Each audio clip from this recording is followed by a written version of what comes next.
오늘 말씀을 시작하면서 전도서 3장 있는 말씀을 좀 읽고 시작할까 합니다. 범사에 기한이 있고 천하 만사가 때가 있다. 날 때가 있고 죽을 때가 있으며 심을 때가 있고 심은 것을 뽑을 때가 있으며 죽일 때가 있고 치료할 때가 있으며 헐 때가 있고 세울 때가 있으며 울 때가 있고 웃을 때가 있으며 슬퍼할 때가 있고 춤출 때가 있으며 돌을 던져버릴 때가 있고 돌을 거둘 때가 있으며 안을 때가 있고 않는 일을 멀리할 때가 있으며 찾을 때가 있고 잃을 때가 있으며 지킬 때가 있고 버릴 때가 있으며 찢을 때가 있고 꿰맬 때가 있으며 잠잠할 때가 있고 말할 때가 있으며 사랑할 때가 있고 미워할 때가 있으며 전쟁할 때가 있고 평화할 때가 있느니라. 여러분, 이 말씀 들어보면 너무나도 합당한 말씀이죠. 진리죠, 진리. 우리가 살면서 좋은 때가 있으면 좋지 않은 때가 있고, 그죠? 기쁨을 가지고 감탄할 때가 있다면 반대로 탄식할 수 슬퍼할 수 있는 그런 때가 있고요. 우리의 삶에 여러 다양한 모습이 있는 것이 사실입니다. 이러다가 결국 인간은 죽는 때가 있다는 거예요. 죽는 때가 있다. 우리는 반드시 죽습니다. 여러분, 이 진리를 너무 쉽게 생각해서는 절대 안 되고 우리는 반드시 죽는다는 거예요.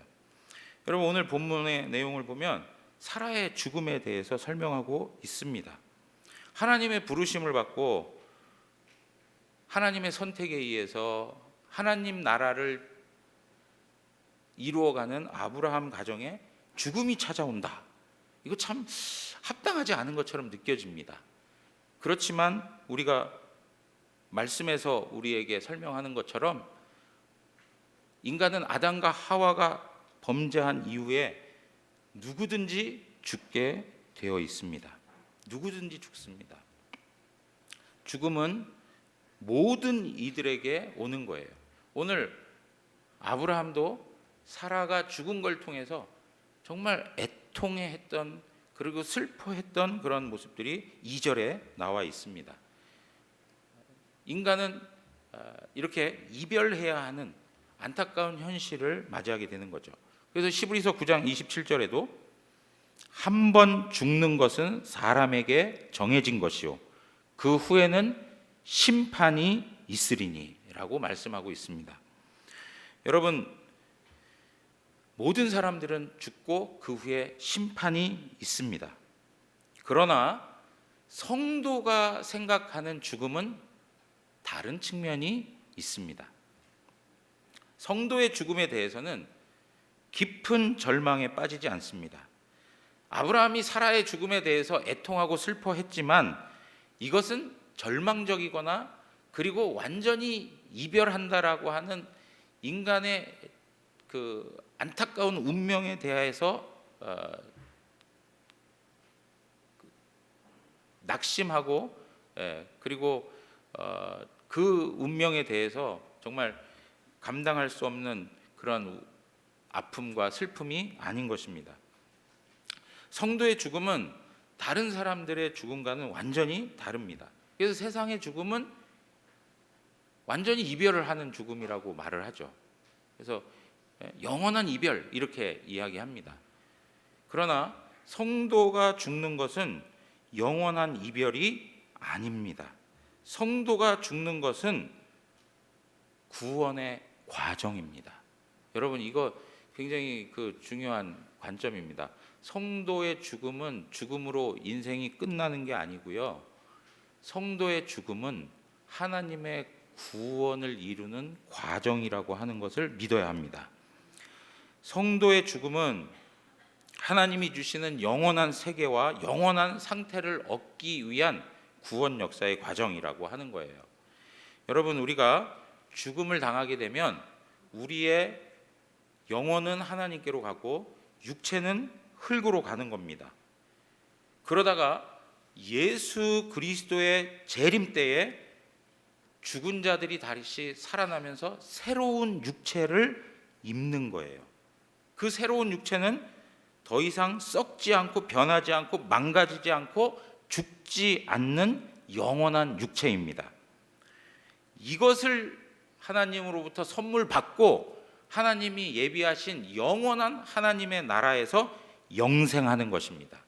이것이 바로 성도들이 가지고 있는 구원의 영광입니다. 여러분, 이런 의미에서 성도의 죽음은 절망적이지 않습니다. 이런 의미에서 성도의 죽음은 존귀하고 영광스러운 것입니다. 여러분, 오늘 이 사라의 삶의 내용을 보면 사실은 참 굴곡진 삶의 모습들도 있습니다. 야곱이 자신의 인생을 두고 말하기를 험악한 세월을 보냈다라고 이야기합니다. 여러분들도 이 자리에 앉으셔서 나의 인생에 대해서 평가를 해줘 보십시오라고 말씀을 드린다면, 각자의 인생에 대해서 평가를 해보십시오라고 한다면 야곱과 비슷한 고백들을 분명히 하실 겁니다. 우리가 많은 연수가 되지 않았어도 여전히 인생은 만만치가 않습니다. 10대나 20대 때 아무것도 모르고 자신감에 근거 없는 자신감에 빠져서 내 뜻대로 내 마음대로 될 거라고 생각하고 영원히 죽지 않는 것인 양 착각하여 교만한 인간적 태도를 가지고 살아갈 때가 있지만, 조금만 인생의 과정들을 겪어가다 보면 하나님 앞에서 겸손해질 수밖에 없는 것이 우리의 모습입니다.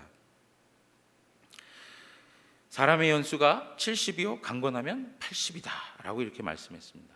이렇게 사는 인생은 참으로 짧다라고 성경에서 말해주죠. 우리가 잠을 잘 때 아주 긴 시간을 잔 것 같아도 한순간 잠자다가 깬 것 같지 않습니까? 그와 같이 인생도 그러한 특성을 가지고 있다라고 말을 합니다. 아침에 풀과 꽃이 피었지만 저녁에는 시들어버리는 그러한 모습이 바로 우리의 인생이라고 말을 하고 있는 겁니다. 여러분, 이러한 인생 속에서도 사실은 우리의 삶이 의미가 있다는 것은 하나님의 구원 역사에 쓰임받고 있다는 데 그 의미가 있는 겁니다. 자, 사라의 삶을 한번 생각해 보십시오. 사라는 길지 않은 인생을 살았습니다. 127세의 죽음을 경험합니다. 우리가 보는 바처럼 그다지 세상에서 영향을 줄 만한 큰 업적을 이룬 사건이 없습니다. 어리석은 남편 만나가지고 오히려 이방 왕들에게 농락을 당하는 일들을 경험했습니다. 그리고 자신에게 아이가 없어서 여종을 대신하여 아이를 낳게 했는데 오히려 그 여종으로부터 멸시천대를 당하는 겁니다. 하나님 앞에서 복을 누리고 살아가는 것처럼 우리에게 보여져야 할 사라의 삶은 사실은 서럽기 그지없고, 그리고 이 땅에서도 아브라함 따라서 약속의 땅이라고 왔지만 안정되게 누릴 만한 그러한 삶의 조건이 아니었습니다. 그럼에도 불구하고요, 아브라함의 아내 사라는 하나님 앞에서 위대한 삶을 산 거예요. 왜 그러냐? 하나님의 구원 역사를 이루는데 하나님 앞에서 귀하게 쓰임 받았다는 겁니다. 약속의 씨인 이삭을 낳고 그 이삭으로부터 또 생겨나는 많은 후손이 사라를 통해서 생겨났기 때문입니다. 여러분, 이러한 내용을 보자면 우리가 가지고 있는 삶이 참으로 짧고, 그리고 그 과정 속에서 많은 어려운 일들을 경험하고 있어도 우리의 삶은 하나님 앞에서 참 의미가 있다는 것은 하나님이 우리를 통해서 하나님의 구원을 이루어 가신다는 겁니다. 여러분 보세요. 지난주에 족보를 통해서 그 리브가에 대한 그 삶을 간단하게 설명을 드렸는데, 사실은 그 내용을 이제 다음 주 24장에 가서 조금 더 설명을 드릴 겁니다. 그런데 지난주에 우리가 말씀을 보면서 하나 확인한 대목은 뭐냐면, 우리의 결혼이라고 하는 것이 단지 남녀의 사랑으로 한 가정을 세우는 것에 끝나지 않는다는 거예요. 우리가 결혼한다라고 하는 그 자체도 하나님께서 아브라함을 통하여 약속하신 완전한 하나님 나라를 이루기 위한 구원 역사에 쓰임 받는 일이라는 거예요. 여러분, 우리 그리스도인들이 생각할 때 이 결혼은 하나님의 구원 역사를 이루는, 하나님이 이루시고자 하는 하나님의 나라를 완성시키는 그러한 일에 쓰임 받는 과정이 된다는 것을 놓쳐서는 안 된다는 거예요. 왜 그러냐면 보십시오. 창세기 1장에 보면 하나님께서 사람을 지으시고 나서 그들에게 뭐라고 얘기하셨냐면 생육하고 번성하고 땅에 충만하라 그러셨어요. 그걸 통해서 하나님의 나라를 말씀하신 거예요. 그러한 일들이 예수 그리스도 안에서 우리 성도들에게 하나님의 나라를 이룰 사명을 허락해 주신 거예요. 그렇기 때문에 우리가 한 남자와 한 여자를 만나 사랑하고 결혼하는 그것도 하나님 나라를 이루기 위한 하나의 수단과 과정으로 이해되어져야 한다는 것이고, 그리고 우리가 가정을 이루어서 자녀를 낳는 그 모든 일들도 하나님의 구원 역사를 이루는 구속사적인 관점에서 이해해야 할 문제라는 거예요.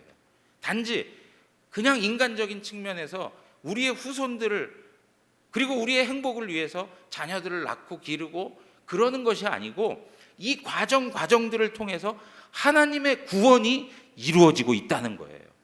그러므로 우리의 결혼, 그리고 우리가 하는 가정생활, 우리의 자녀를 낳게 하는 이 모든 생육하고 번성하는 일들은 하나님 나라의 아름다운 일들이 된다는 것입니다. 이걸 통해서 하나님께서 하나님의 구원 역사를 이루어 가시는 측면에서는 사라의 인생은 참으로 복된 인생이었다는 것을 우리에게 말해주는 것입니다. 자, 이렇게 복된 인생을 살았지만 사라는 죽었습니다. 그런데 아브라함이 이 죽은 사라를 위해서 매장할 매장지가 필요한 거예요. 여러분, 오늘 23장의 대부분의 내용은 바로 아브라함이 헷 족속으로부터 매장지를 구하는 그런 내용들로 기록되어져 있어요. 헷 족속들 사람들 앞에서 아브라함이 매장지가 필요하다라고 얘기합니다. 그랬더니 그들이 어떤 땅이든지 당신 좋은 대로 어떤 땅이든지 지정하십시오. 그것을 금할 사람이 아무도 없습니다 라고 이야기해요. 그러니까 그 당시에 아브라함이 그 헷 족속 사람들에게 상당히 인정을 받았다는 것을 이해할 수가 있습니다. 그러니까 아브라함이 그 많은 사람들 가운데에서 어디를 지정하냐면 소알의 아들 에브론에게 그 매장지를 요구합니다. 에브론이 가지고 있었던 막벨라 굴, 그것을 주면은 충분한 보상을 하겠다라고 이야기합니다. 그래서 이 일로 인해서 아브라함과 에브론이 이제 매매를 하는 거래가 성사된 것입니다. 에브론은 성문 앞에서 많은 사람들이 듣도록 그 땅을 아브라함에게 주겠다고 이렇게 이야기를 합니다. 그러니까 아브라함이 뭐라고 그러죠? 나는 그냥 받지 않고 어떻게 해요? 값을 치르겠노라고 이야기합니다. 여러분, 여기에 이 성경을 읽다 보면은 마치 에브론이 아브라함을 굉장히 선대해가지고 땅을 그냥 공짜로 막 줄 것처럼 이야기하는 그런 장면으로 우리에게 읽혀져요. 그렇지만 우리가 잘 알아야 할 것은 이러한 모습들은 그 당시에 하나의 거래의 풍경이었습니다. 예, 우리가 조금 이해하기는 좀 어렵지만 그 거래를 하기 위한 하나의 그런 과정들로 설명되고 있는 거예요. 그러니까 15절에 바로 이렇게 얘기해요. 공짜로 주겠다라고 했으면 끝까지 공짜로 주겠다고 하고 막 이렇게 해야 되는데 15절에 뭐라고 그러냐면 내 주여 내 말을 들으소서 땅값은 은 400세겔이나 그것이 나와 당신 사이에 무슨 문제가 되리이까 당신의 죽은 자를 장사하소서 이렇게 얘기해요. 여러분, 이게 에브론이 얘기한 거예요. 아브라함에게 아브라함 내 주여 내 말을 좀 들어보십시오. 땅값은 400세겔입니다. 이렇게 이야기해놓고 이게 뭐 그렇게 문제가 되겠습니까? 당신하고 나 사이에 이렇게 얘기하는데 결국 무슨 얘기를 하는 거예요? 땅값이 400세겔이라는 걸 얘기하는 거예요. 땅값 400세겔을 주십시오 라고 얘기를 하는 거예요. 그냥 주려면 값을 얘기하지 말아야 되잖아요. 근데 그냥 달라는 게 아니고 400세겔을 그 당시에 그 가격에 맞춰서 팔겠다는 이야기를 하고 있는 겁니다. 그런데 여러분, 오늘 이 본문 속에서 조금 특이한 거라기보다도 이렇게 좀 강조되어져 나오는 게 있어요. 그게 무슨 말이냐면 16절 가서 보십시오. 아브라함이 에브론의 말을 따라 에브론이 헷 족속이 듣는 데서 말한 대로 상인이 통용하는 은 400세겔을 달아 에브론에게 주었다는 거예요. 여러분, 아브라함이 400세겔을 에브론에게 주는데 여기에 아주 중요하여 강조하고 있는 바가 뭐냐면 헷 족속이 듣는 데서 했다는 거예요. 헷 족속이 듣는 데서. 여러분, 여기 본문에 관련해서 헷 족속이 듣는 데서 하는 이 듣는다, 그들이 본다라고 하는 걸 통해서 많은 증인들이 있다는 것을 설명해 주고 있어요. 여러분 10절 가서 한번 보세요. 10절에도 가서 보시면 에브론이 헷 족속 중에 앉아 있더니 그가 헷 족속 곧 성문에 들어온 모든 자가 듣는 데서 아브라함에게 대답하여 이르되, 모든 사람들이 듣는 데서 아브라함에게 얘기했다는 거예요. 16절에서 지금 언급한 대로 말씀하고 있고 18절 가서 한번 또 보세요. 18절에 성문에 들어온 모든 헷 족속이 보는 데서 아브라함의 소유로 확정되었다 그래요. 아브라함과 에브론이 듣고 보는 데에서 끝나는 게 아니고 헷 족속들이 다 보고 듣는 데서. 이 이야기는 무슨 얘기냐면 아브라함과 에브론의 거래가 사적인 거래로 끝나지 아니하고 어떤 거래예요? 공적 거래가 되었다는 것을 이야기해 주는 거예요. 많은 증인들이 있다는 것을 분명하게 설명해 주고 있는 거예요. 여러분, 하나님께서 아브라함을 불러내셔서 아브라함에게 하신 두 가지 약속이 있어요. 두 가지 약속. 첫째가 뭐냐면 자손을 주겠다. 자손을 하늘의 별과 같이 바다의 모래와 같이 너에게 무수한 자녀들을 주겠다라고 얘기하셨어요. 두 번째는 뭡니까? 그들이 거할 수 있는 땅을 주겠다라고 말씀하셨어요. 땅을 주겠다. 자녀에 대한 약속, 땅에 대한 약속이 아브라함 인생 가운데 계속적으로 반복적으로 나타나고 있어요. 아브라함이 믿음이 떨어져 가지고 자녀에 대한 의심, 땅에 대한 의심이 생길 때마다 하나님께서는 그에게 나타나셔 가지고 계속적으로 반복적으로 땅에 대한 약속과 자손에 대한 약속을 해 주십니다. 그런데 아브라함의 현재적인 모습에 있어서는 자기가 가지고 있는 땅이 아무것도 없는 거예요. 아브라함이 75세에 하나님의 부르심을 받았습니다. 그럼 지금 아브라함의 나이는 137세예요. 그럼에도 불구하고 땅이 없어요. 수십 년이 지났습니다. 그럼에도 불구하고 어느 한 조가리에 땅이 없다는 거예요. 만약에 성경을 좀 자세히 읽었지만 좀 약간 빈틈이 보이는 분들이 이런 질문을 할 수 있어요. 뭐냐면, 목사님, 사라의 사건을 통해서 아비멜렉이 아브라함에게 땅을 주지 않았습니까? 여러분 기억하십니까? 저 한번 읽어보시죠. 20장 15절입니다. 20장 15절.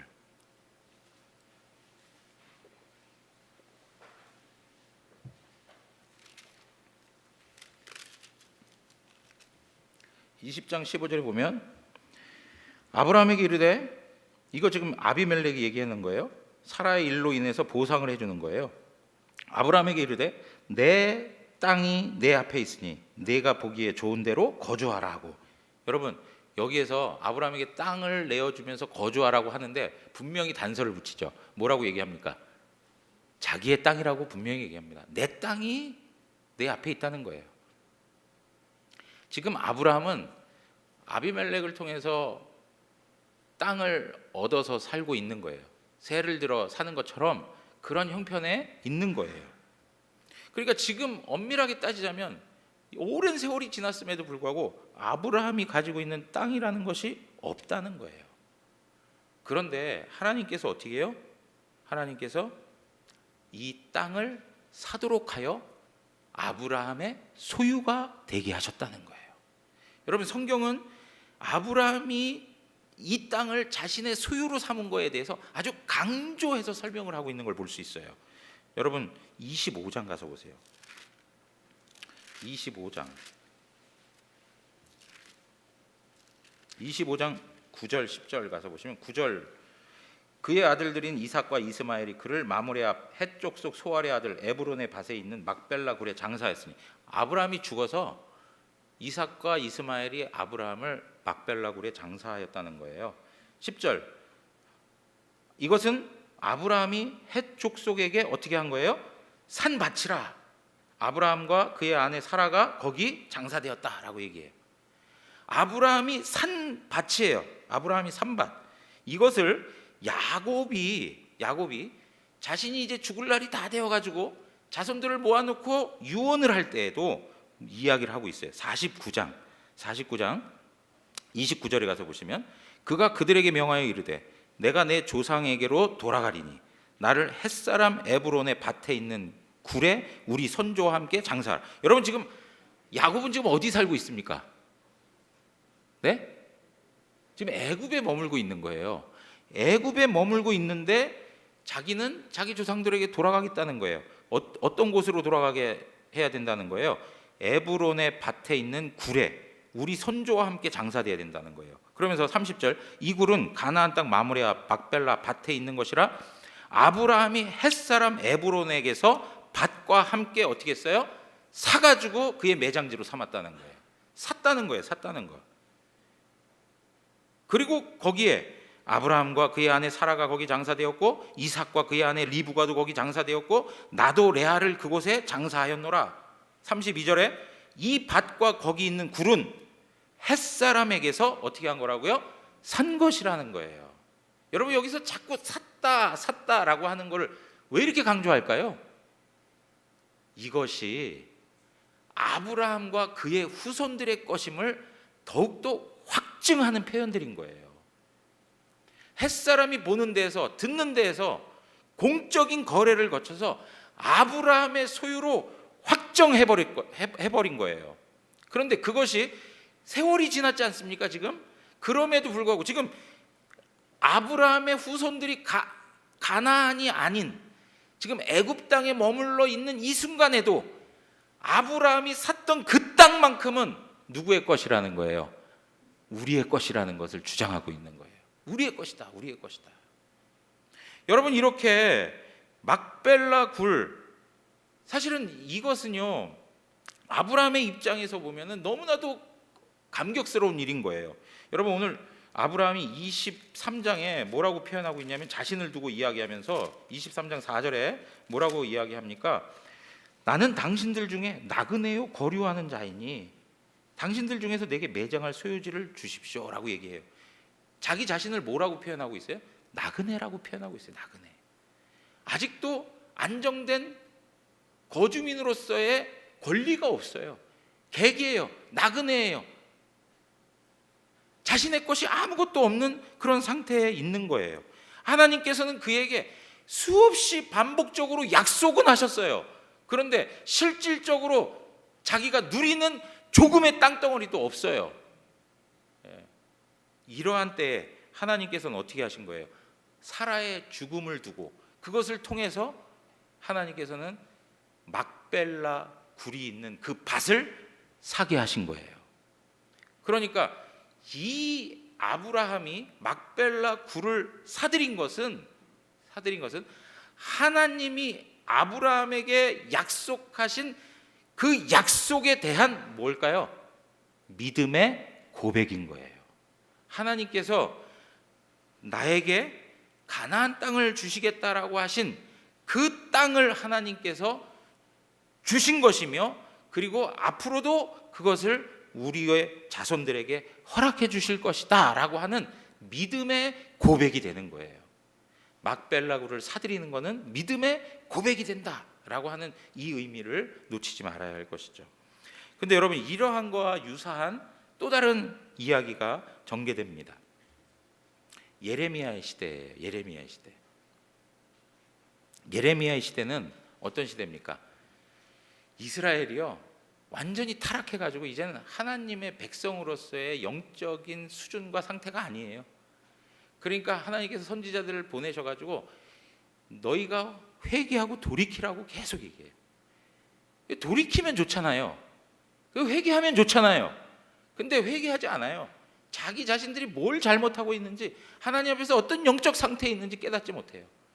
그러니까 하나님께서 어떻게 하시냐? 바벨론을 들어서 너희를 징계하시겠다고 해요.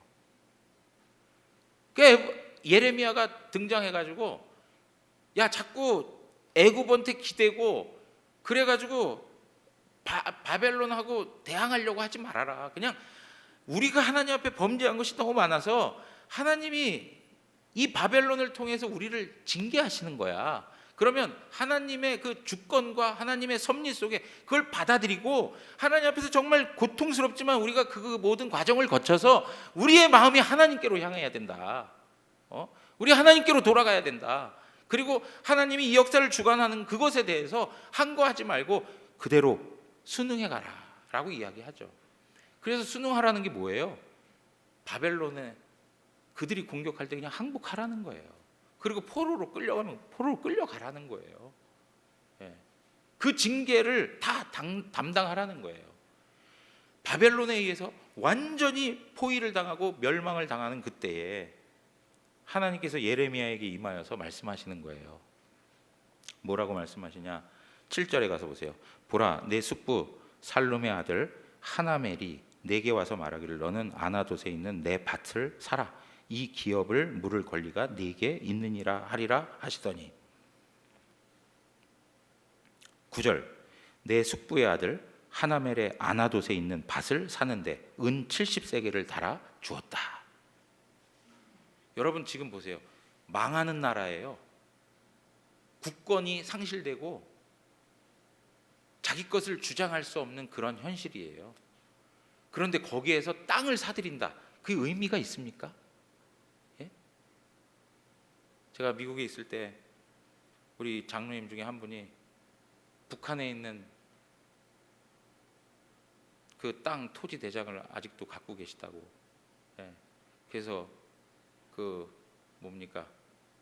통일이 되면 가가지고 찾아오려고 그러신다고. 그러면서 그 아직도 간직하고 계신 분이 계세요. 여러분 지금 오늘 제가 이 말씀 다 안 봤는데 여기 보면 그 토지 증서까지 다 이야기하고 있어요. 10절 가서 보세요. 증서를 써서 봉인하고 증인을 세우고 은을 저울에 달아주고 법과 규례대로 봉인하고 봉인하지 아니한 매매 증서를 내가 가지고. 그렇게 해서 14절 가서 보십시오. 만군의 여호와 이스라엘의 하나님께서 이와 같이 말씀하시기를 너는 이 증서 곧 봉인하고 봉인하지 않은 매매 증서를 가지고 토기에 담아 오랫동안 보존하게 하라. 증서를 오랫동안 봉인하게 하라는 거예요. 왜 그렇습니까? 바벨론 포로로 인해서 70년의 세월을 국권을 상실한 채 살아야 되기 때문에 그렇습니다. 지금 당장은 그것이 효력이 없습니다. 그런데 15절 보십시오. 우리 한번 다 같이 읽겠습니다. 만군의 여호와 이스라엘의 하나님께서 이와 같이 말씀하시니라. 사람이 이 땅에서 집과 밭과 포도원을 다시 사게 되리라 하셨다 하니라.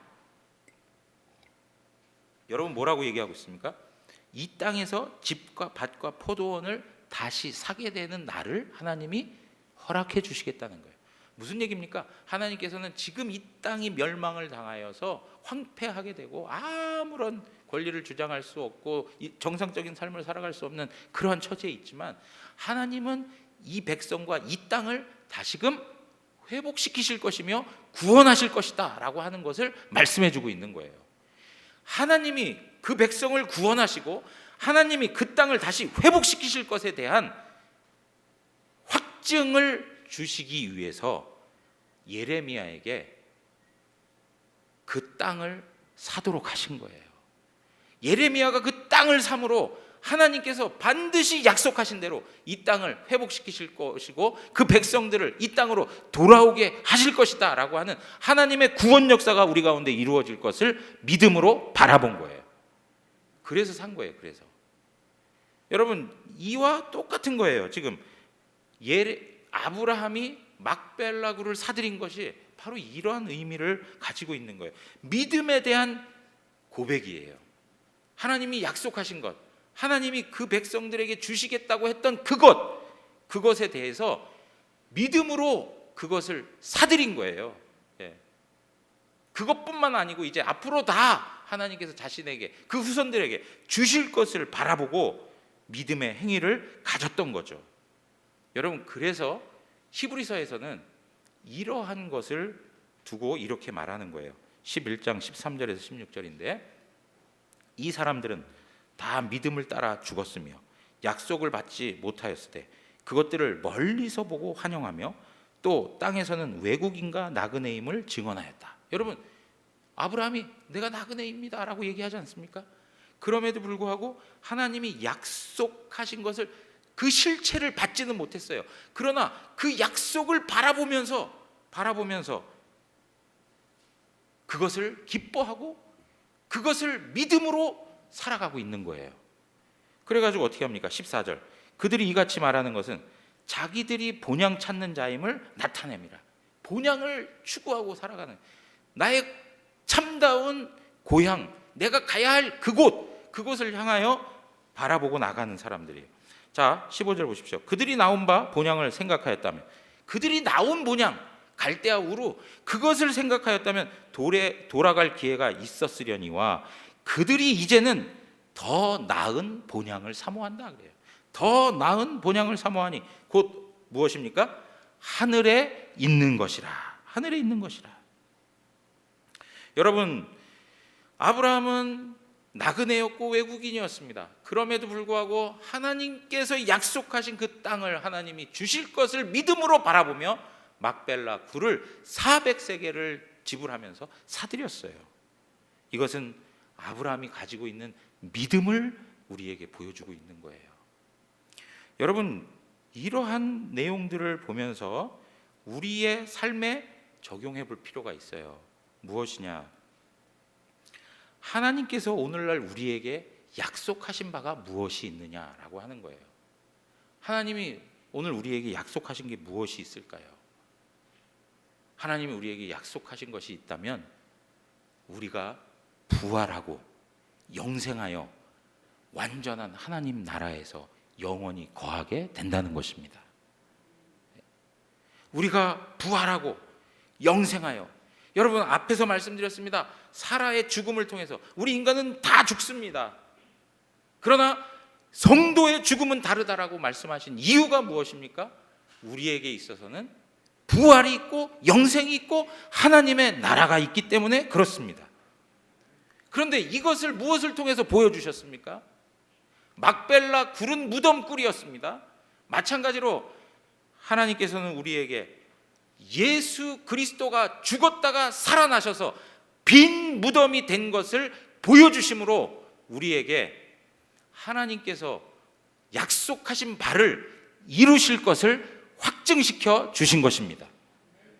우리의 부활과 우리의 영생과 우리가 가지게 될 영원한 하나님 나라에 대한 그것을 확증시켜 보여주신 것이 바로 예수 그리스도가 머무셨던 빈 무덤이었다는 거예요. 여러분, 모든 성인들은 무덤이 있습니다. 그러나 예수 그리스도는 무덤이 없습니다. 왜냐하면 그분은 죽음의 권세를 이기시고 다시 살아나셨기 때문에 그렇습니다. 사랑하는 성도 여러분, 우리는 죽습니다. 짧은 인생 살아갑니다. 여러 가지 굴곡진 삶의 과정들을 거쳐가고 있습니다. 참으로 어렵고 힘든 인생의 과정들을 거치면서 버거울 때가 많고 견뎌내기 힘들 때도 많습니다. 그러나 우리에게 하나님께서는 그 인생으로 끝나는 인생으로 두지 아니하시고 영원한 하나님의 나라를 예비해 주셨습니다. 그래서 우리로 하여금 예수 그리스도와 같이 부활하게 하시고 영생하여 하나님과 영원한 나라에서 함께 누리며 살도록 은혜를 베풀어 주실 것입니다. 사랑하는 성도 여러분, 이 땅에 있는 모든 삶의 가치들, 그것이 우리의 마음을 유혹하여 우리로 하여금 하나님으로부터 멀어지게 합니다. 세상적인 많은 가치들이 우리의 눈앞에 보이고 우리의 마음을 사로잡기에 충분합니다. 그러나 우리가 그러한 것에 마음을 빼앗기고 있어야 할 사람들이 아니요, 우리는 하나님 나라의 백성인 것을 깨닫고 위의 것을 추구하며 살아가는 성도가 되기를 원합니다.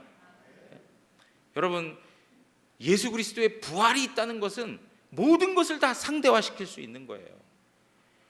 예수 그리스도의 부활만큼 가치 있는 것이 어디 있습니까? 그 부활 뒤에 하나님이 주시는 영원한 하나님 나라만큼 우리의 인생에 가치 있는 것이 무엇이 있겠습니까? 우리는 죽음을 맞이하게 되면 내가 소중히 여기고 사랑하고 가치 있게 했던 모든 것들을 다 내려놓을 수밖에 없습니다. 그러나 하나님의 백성은, 성도는 그것으로 끝나지 않습니다. 우리에게 하나님께서 부활을 허락해 주시고 우리에게 영원한 생명을 주시며 영원한 하나님 나라의 풍성한 은혜를 누리게 하십니다. 그것을 우리의 참 가치로 삼고 믿음의 고백을 하며 막벨라 굴을 사들이는 삶을 살아내셔야 되는 거예요. 막벨라 굴이 뭡니까? 하나님의 나라의 가치예요. 하나님 나라의 가치, 사랑, 용서, 화해, 거룩, 의로움, 평강, 하나님 앞에서의 이러한 가치, 이 세상에선 찾을 수 없는 하나님이 우리에게 주신 하나님의 성품과 연결된 하나님 나라의 그 가치를 오늘도 믿음으로 고백하며 그것이 장차 우리에게 완전히 주어질 하나님의 복임을 깨닫고 그것을 이 땅에서 하나하나 나의 것으로 사들이면서 나의 것으로 내가 소유하게 되는 그런 은혜가 우리에게 있는 것입니다. 사랑하는 성도 여러분, 무엇을 사며 살아가시겠어요? 무엇을 내 소유로 삼으며 살아가시겠냐 이거예요. 이 땅에 썩어질 것, 이 땅에 부패될 것, 한순간에 다 사라질 것, 그것을 위해서 살아가시겠습니까? 아니면 영원한 가치인 하나님의 나라를 사들이면서 살아가실 계획이십니까? 오늘 우리에게 하나님께서는 이 말씀을 통해서 도전해 주시는 것입니다. 우리에게는 영원한 하나님의 나라가 있다는 것을 예수 그리스도의 빈 무덤을 통해서 확증시켜 주셨습니다. 오늘 그 사실을 기뻐하시면서 감사하시면서 오늘도 하나님 나라의 성도로서 이 땅에서 하나님 나라를 누리는 복된 자리에 있기를 주님의 이름으로 축원합니다. 다 같이 일어나시겠습니다.